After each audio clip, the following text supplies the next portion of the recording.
Hello students, I hope आप सभी अपने घर पर हेल्दी होंगे, सेफ होंगे। और हम फर्स्ट पेपर में पेरीप्लैनेटा कॉकरोच, पेरीप्लैनेटा अमेरिकाना का विभिन्न सिस्टम्स का अध्ययन कर रहे थे। उसी क्रम में आज हम कॉकरोच के तंत्रिका तंत्र अर्थात नर्वस सिस्टम का अध्ययन करेंगे। जब हम नर्वस सिस्टम या तंत्रिका तंत्र का अध्ययन कर रहे हैं तो पहले रिवाइज कर लें थोड़ा सा जो हम पिछली कक्षा में पढ़ चुके हैं। तंत्रिका तंत्र वास्तव में तंत्रिका कोशिकाओं का एक समूह या तंत्र होता है जो शरीर की विभिन्न संवेदनाओं को ग्रहण करना, सूचनाओं को प्रेषित करना और सभी क्रियाविधियों का संचालन करने का कार्य करता है। अकशेरुकी प्राणियों में कशेरुकी प्राणियों की भांति विकसित तंत्रिका तंत्र अर्थात मस्तिष्क, स्पाइनल कॉर्ड नहीं होता, परंतु एक समूह या एक संगठित तंत्र यहाँ पर भी उपस्थित होता है जो तंत्रिका कोशिकाओं के समूह के रूप में होता है। और तंत्रिका कोशिकाओं के इस समूह को गैंग्लियन कहते हैं।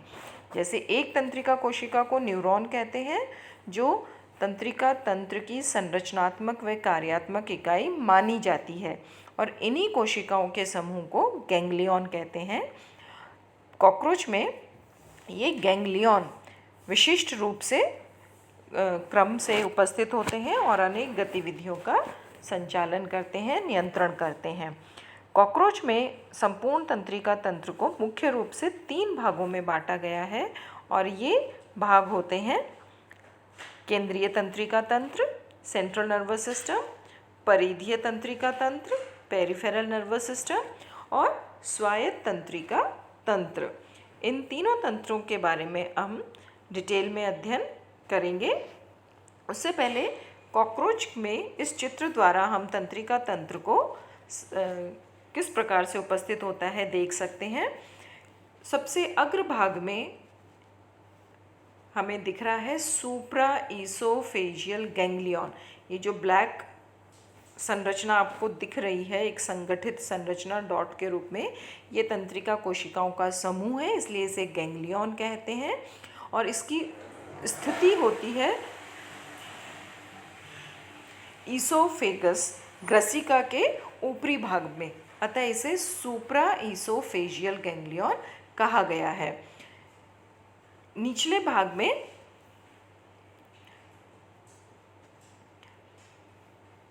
सब ईसोफेजियल गैंग्लियन अर्थात ग्रसिका का अधर भाग में भी एक और गैंग्लियन उपस्थित होता है। अधर स्थिति होने के कारण उसे सब ईसोफेजियल गैंग्लियन कहा जाता है।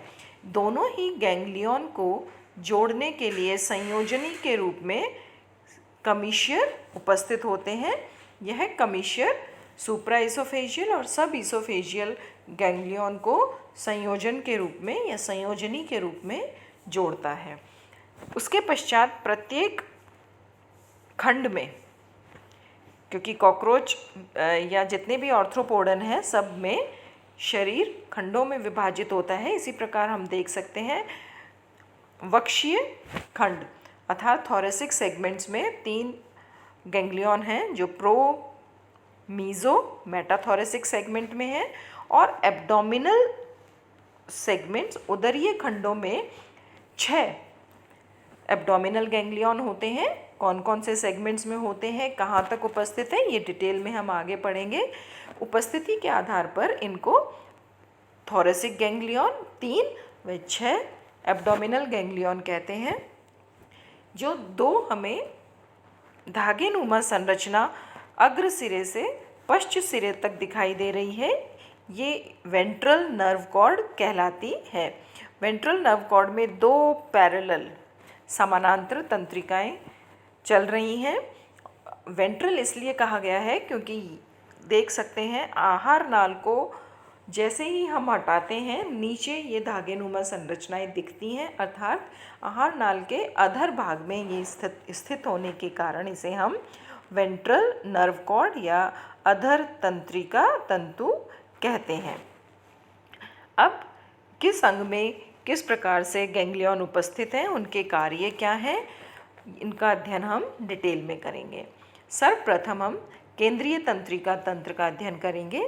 केंद्रीय तंत्रिका तंत्र जैसे कशेरुकी प्राणियों में मस्तिष्क से बना होता है, अकशेरुकी प्राणियों में या कॉकरोच में इसमें मुख्य रूप से नर्व रिंग इसलिए कहा गया है क्योंकि अभी हमने चित्र में देखा था, एक सुप्रा ईसोफेजियल गैंग्लियन है, एक सब ईसोफेजियल गैंग्लियन है, और जो कि ईसोफेगस या ग्रसिका के ऊपर और नीचे की ओर उपस्थित है। और इन गैंग्लियन को कमीश्योर या ईसोफेजियल कनेक्टिव्स या कमीश्योर द्वारा जोड़ दिया जाता है और एक ये रिंग या वलय के समान संरचना बन जाती है, और इसलिए इसे नर्व रिंग कहा जाता है। ये आगे की ओर कंटिन्यू रहती है, एक्सटेंड रहती है नर्व कॉर्ड के रूप में, हमने जिसे अभी चित्र में देखा था वेंट्रल नर्व कॉर्ड, क्योंकि दो तंतु एक साथ चल रहे हैं इसलिए इसे डबल वेंट्रल नर्व कॉर्ड भी कहा गया है। और तीसरा भाग जो होता है मुख्य रूप से वो होते हैं सेगमेंटल गैंग्लियन। प्रत्येक खंड में, थोरेसिक खंड में और उदरीय खंडों में गैंग्लियन उपस्थित होते हैं। जब हम नर्व रिंग की बात कर रहे हैं, वापस यहाँ पे आपको एक्सप्लेन किया गया है कि नर्व रिंग किन किन से मिलकर बनी हुई है। एक जोड़ी सुप्रा ईसोफेजियल गैंग्लियन, एक जोड़ी सब ईसोफेजियल गैंग्लियन नीचे की ओर, और सर्कम ईसोफेजियल, सर्कम अर्थात जो दोनों एक संयोजनी के रूप में सुप्रा और सब ईसोफेजियल गैंग्लियन को जोड़ रही है।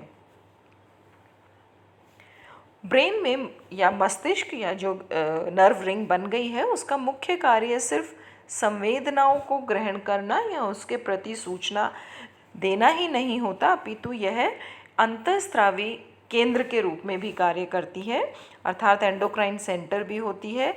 एंडोक्राइन आप सभी परिचित होंगे, वह कोशिका या कोशिकाओं का समूह जो कि हॉर्मोन्स का स्त्रवण करते हैं, उन्हें हम एंडोक्राइन कहते हैं।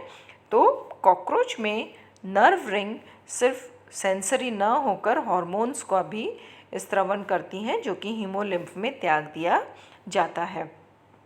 इसके पश्चात ईसोफेजियल गैंग्लियन आपको बता दिया गया है उपस्थित होता है, और इनसे निकलने वाली जितनी भी क्रियाएं या जो नर्व्स होती हैं वो मुख्य रूप से माउथ पार्ट्स में हम पढ़ चुके हैं आहारनाल से पहले वाले भाग में कि labrum, labium, hypopharynx, mandibles, maxilla, इन सब के मूवमेंट्स, लोकोमोटरी स्ट्रक्चर जिसमें कि लेग्स और विंग्स, इन सब के स्ट्रक्चर्स को, इन सभी स्ट्रक्चर्स को मूवमेंट के लिए को नियंत्रित करती है। तथा सर्कम ईसोफेजियल गैंग्लियंस जो होते हैं वो कनेक्टिव के रूप में उपस्थित रहते हैं। सेंट्रल नर्वस सिस्टम में नर्व रिंग के अतिरिक्त जो मुख्य संरचना या मुख्य भाग होता है वो होता है अधरीय नर्व कॉर्ड या ventral nerve cord.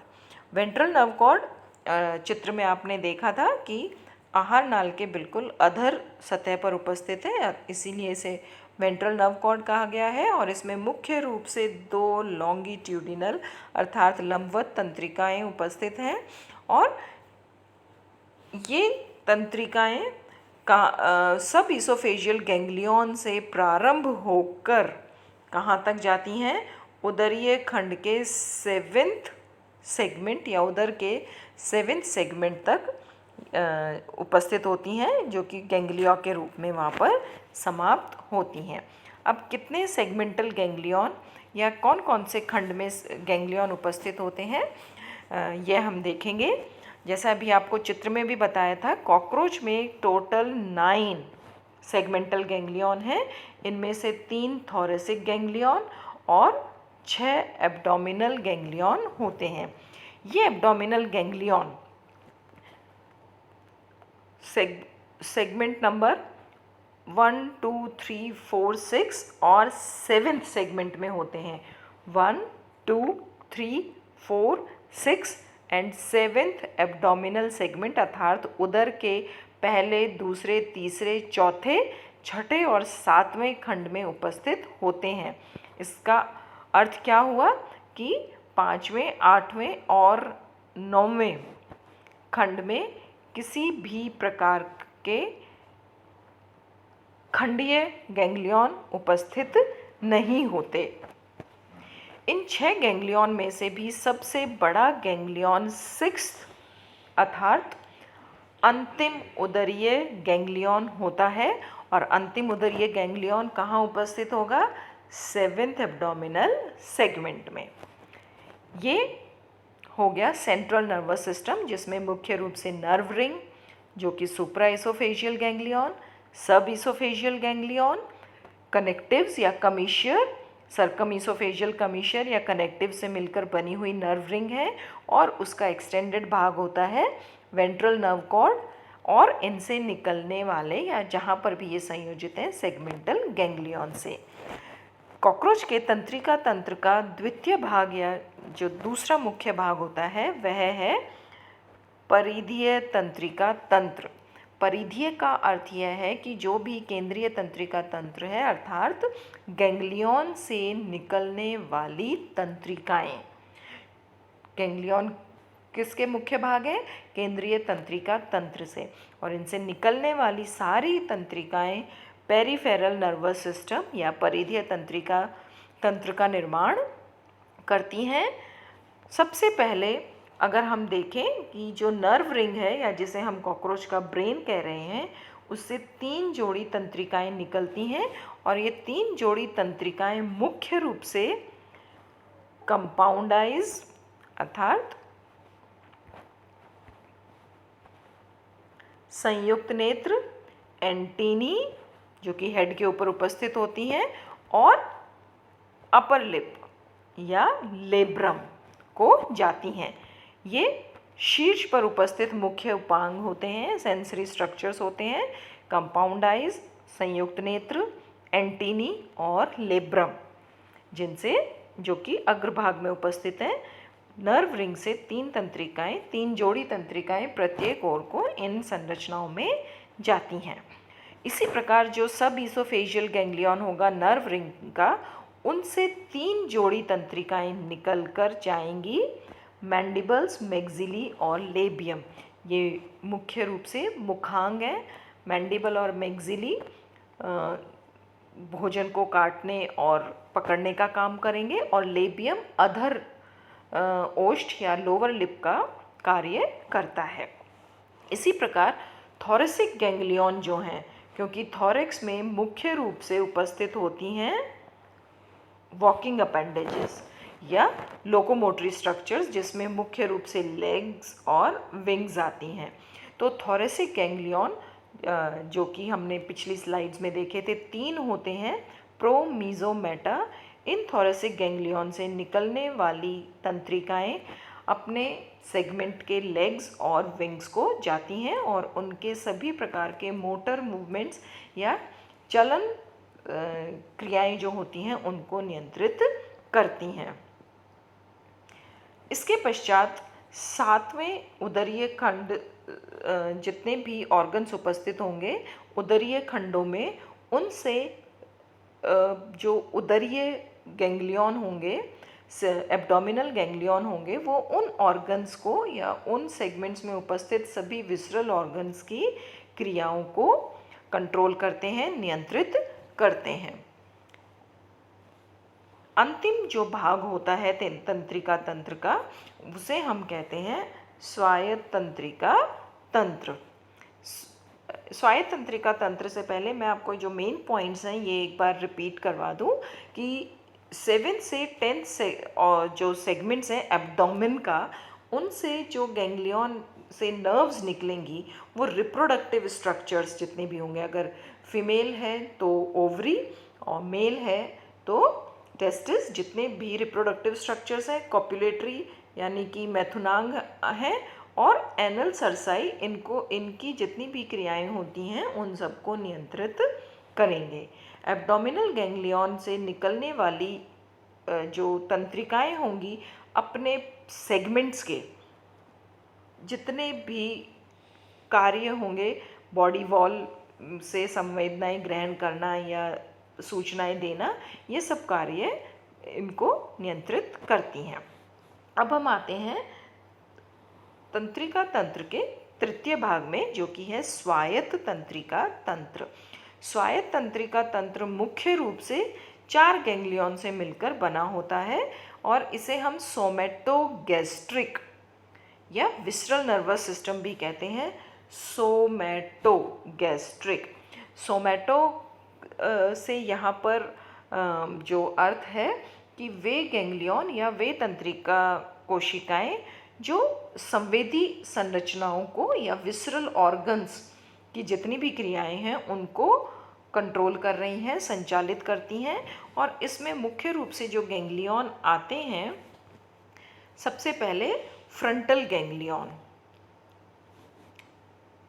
Frontal ganglion नाम से ही स्पष्ट हो रहा है कि इसकी जो स्थिति है वो ब्रेन के बिल्कुल, या नर्व रिंग, यहाँ पर हम नर्व रिंग को बार बार ब्रेन से ही उच्चारित कर रहे हैं या उसको बोल रहे हैं, क्योंकि उसका कार्य बिल्कुल ब्रेन के समान है कि बिल्कुल अग्रभाग में उपस्थित होती हैं और इसकी जो पोजीशन होती है फेरिंग्स के पास होती है। सेकंड जो गैंग्लियन होता है ऑटोनॉमस में, ऑक्सीपिटल गैंग्लियन। ऑक्सीपिटल गैंग्लियन या इसे हाइपोसेरेब्रल, हाइपो का अर्थ होता है ऊपर की ओर, अर्थात नर्व रिंग के ऊपर की ओर, ईसोफेगस के ऊपर की ओर उपस्थित होता है। और तीसरा जो गैंग्लियन है विसरल गैंग्लियन, जो कि क्रॉप की वॉल के ऊपर उपस्थित होता है। क्रॉप आहार नाल में हमने पढ़ लिया था, एक थैलेनुमा संरचना जिसमें कि कॉकरोच जो एक सर्वाहारी एनिमल है, हर प्रकार के ठोस भोजन को वहाँ पर स्टोर करता है, रखता है, ताकि उसे सॉफ्टनिंग किया जा सके, उसे नरम किया जा सके आगे के पाचन के लिए। इसके पश्चात जो लास्ट गैंग्लियन होता है वो होता है प्रोवेंट्रिकुलर गैंग्लियन। और प्रोवेंट्रिकुलर गैंग्लियन गिजर्ड या पेशनी पर उपस्थित होता है, जो कि उसकी जितनी भी च्वर्ण गतियाँ होंगी भोजन को पीसने के लिए उनको कंट्रोल करता है। सोमैटोगैस्ट्रिक नर्वस सिस्टम जो या ऑटोनॉमिक नर्वस सिस्टम है, इससे मुख्य रूप से जितनी भी तंत्रिकाएं आती हैं वो संपूर्ण आहार नाल को और हार्ट को, हृदय अर्थात सर्कुलेटरी सिस्टम और एलिमेंट्री कैनाल या डाइजेस्टिव सिस्टम की जितनी भी क्रियाएं होती हैं उनको संचालित करने के लिए उनसे संबंधित जितने भी अंग हैं, भले ही वो क्रॉप है, पेशनी है, या फिर साइनसेस में ब्लड का फ्लो है, एट्रिया है, इन सब के मूवमेंट को रेगुलेट करती हैं, कंट्रोल करती हैं। तो इस प्रकार कॉकरोच के संपूर्ण तंत्रिका तंत्र को 3 भागों में बांटा गया है। अब आप जितनी भी ये स्लाइड्स हैं जो मैटर दिया गया है इनको अच्छे से अध्ययन करना, और कुछ भी प्रॉब्लम हो आप पर्सनल नंबर पे अपने टीचर से पूछ सकते हैं। So continue your study